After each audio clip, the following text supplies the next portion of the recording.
श्रावण का महीना आ रहा है और अब छा जाएगी चारों ओर भक्ति और आस्था भगवान शिव के लिए। और हर कोई अपनी अपनी आस्था और भक्ति दर्शाएगा अलग अलग तरीके से। कोई रोज मंदिर जाएंगे, अभिषेक अनुष्ठान करेंगे, पूजा पाठ करेंगे, तो कोई अपनी भक्ति दर्शाएंगे व्रत करके। इस सावन महीने में कोई कोई पूरा महीना व्रत रखते हैं, तो कोई सिर्फ सोमवार को। लेकिन फिर बहुत सारे नास्तिक लोगों की इस पर एक उनकी अलग ही टिप्पणी होती है। उनका कहना होता है कि भूखे रहने से भगवान नहीं मिलता। अगर भूखे रहने से भगवान मिल जाता तो जो रोड पर रह रहे हैं उन लोगों को भगवान क्यों नहीं मिलता। ये बात बिल्कुल सही है कि भूखे रहने से भगवान नहीं मिलता। भगवान कभी नहीं चाहता कि उनके बच्चे भूखे रहे या उनका बनाया हुआ कोई भी जीव भूखा रहे, बल्कि भगवान तो कुछ भी करने से नहीं मिलते। अगर ऐसे ही भूखे रहने से भगवान मिल जाते तो फिर चाहिए क्या था। लेकिन भगवान से थोड़ा सा कनेक्शन बनाने के लिए थोड़ी देर भूखा रहना पड़ता है। सोच के देखिए, कभी कभी हमारे कोई छोटे मोटे हेल्थ इश्यूज आ जाते हैं, उसको टेस्ट करवाने के लिए जब हम डॉक्टर के पास जाते हैं को पहले ही बोल दिया जाता है कि सवेरे आना खाली पेट, बिना कुछ खाए और बिना कुछ पिए। जहाँ पे इतना बड़ा साइंस हमारे लिए काम कर रहा है, वो साइंस खाने के बाद एक छोटी सी बीमारी को पकड़ नहीं पाता। हमारे खून में चल रही छोटी मोटी प्रॉब्लम पकड़ में नहीं आ पाती। हमारे खून में चल रही छोटी सी प्रॉब्लम से कनेक्शन नहीं बनाया जा सकता। उस भगवान से कनेक्शन कैसे बनाया जा सकता है। हमारे सनातन धर्म में फास्टिंग की, व्रत और उपवास की बहुत बड़ी महिमा है। जब से ही सृष्टि का निर्माण हुआ है तब से ही अलग अलग कारणों से अलग अलग तरह की फास्टिंग कराई जाती है। कभी कभी कोई इच्छा पूरी करने के लिए, कभी कभी कोई चीज पाने के लिए, तो कभी कभी हमारे मन की शांति के लिए, और कभी कभी हमारे शरीर में चल रही हुई छोटी सी प्रॉब्लम्स को सुधारने के लिए, और कभी कभी हमारे पुण्यों को उजागर करने के लिए व्रत का बहुत बड़ा और सुलभ रास्ता है। अब फिर से इस बात पर आते हैं कि व्रत का मतलब भूखा मरना नहीं होता है और भूखे मरने से भगवान नहीं मिलते। व्रत एक तरह की साधना होती है, सात्विक साधना। वैसे साधनाएं तो बहुत तरह की होती है, जैसे तांत्रिक वगैरह, लेकिन उन चीजों से दूर रहना चाहिए। व्रत का मतलब भूखा मरना नहीं होता। व्रत का मतलब होता है संयम। व्रत होता है अनाज का, व्रत होता है हमारे शब्दों का, व्रत होता है हमारी सोच का, व्रत होता है हमारे व्यवहार का, व्रत होता है हमारे कर्मों का, दूसरों के प्रति भावना का, व्रत होता है पूरी दिनचर्या का।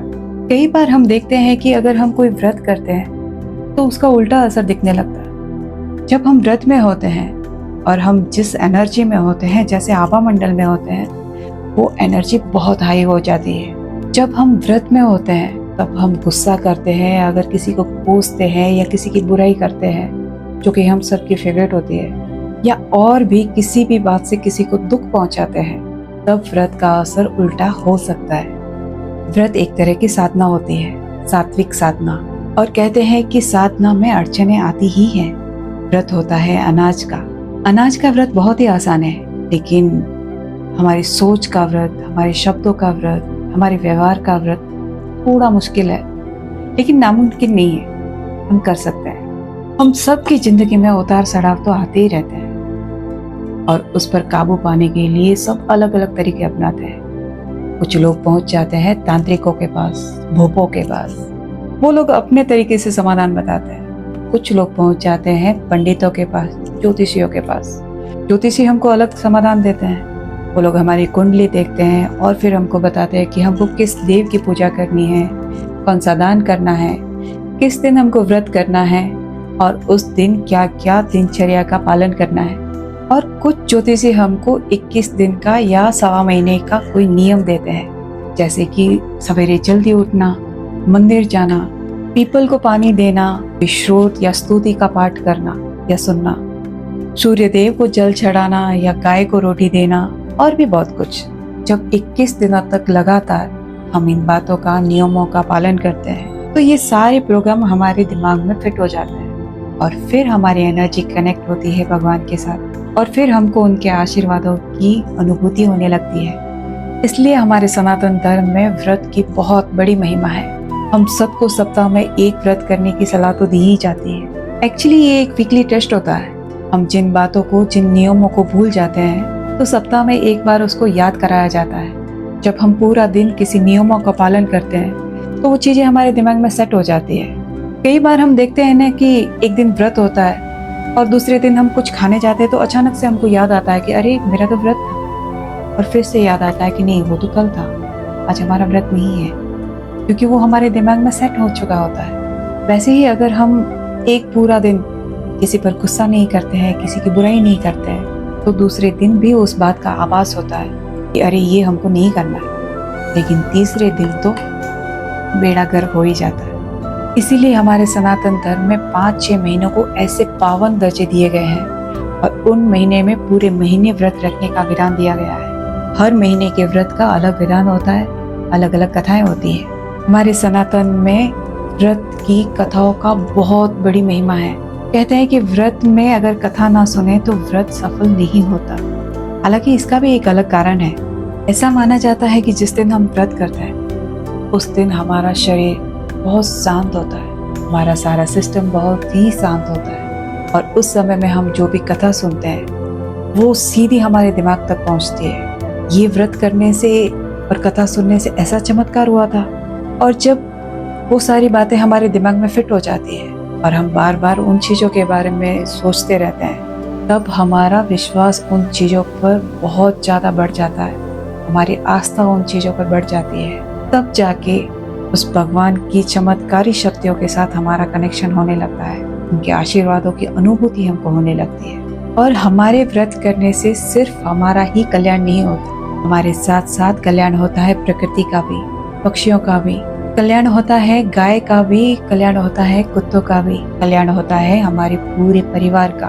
अब आप सोच रहे होंगे कि कैसे। हमारे सनातन धर्म में जब हम व्रत करते हैं और व्रत की कथा सुनते हैं तब वहाँ पर पानी का लोटा भरने का भी विधान है, और वहाँ पे कुछ अनाज रखने का भी विधान है, जैसे कि गेहूँ, और उस गेहूँ से स्वास्तिक बनाते हैं जो कि सौभाग्य का प्रतीक है। उसी गेहूँ से सूरज और चांद बनाते हैं, वो हमारे व्रत और कथा के साक्षी होते हैं। और वहाँ पे गेहूं से सीढ़ी भी बनाते हैं जो कि हमारे स्वर्ग तक रास्ता तय करने का प्रतीक होता है। हालांकि वो हमको नहीं पता कि वो हमको मिलेगा या नहीं। अब हमारे साथ साथ ये पानी का लोटा भी और गेहूं से बने सारे स्वास्तिक, सूरज, चांद, सीढ़ी, ये भी कथा सुनते हैं और ये भी उतने ही पावन हो जाते हैं। इस पानी को किसी पौधे में डाला जाता है तो उसके पुण्य से वो पौधा भी पावन हो जाता है, उसका भी कल्याण होता है। वो गेहूं के दाने पक्षियों को खिलाए जाते हैं, उसके पुण्य से उन पक्षियों का भी कल्याण होता है। जब हम खाना बनाते हैं और उसका भोग लगाकर जब हम व्रत खोलते हैं तो वो प्रसाद बन जाता है। उसमें से गाय का हिस्सा निकाला जाता है और कुत्ते का हिस्सा निकाला जाता है, और वो हिस्सा खाकर गाय को भी उस व्रत का पुण्य मिलता है और कुत्ते को भी उस व्रत का पुण्य मिलता है।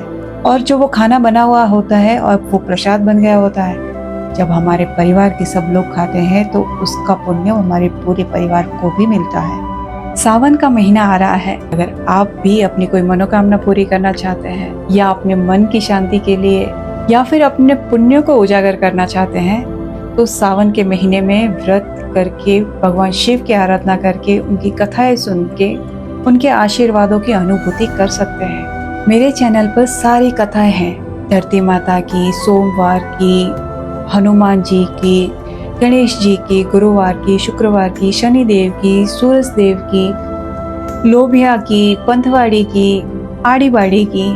हर दिन के हिसाब से कथाएं जरूर सुने और अपनी मनोकामनाएं पूरी करें।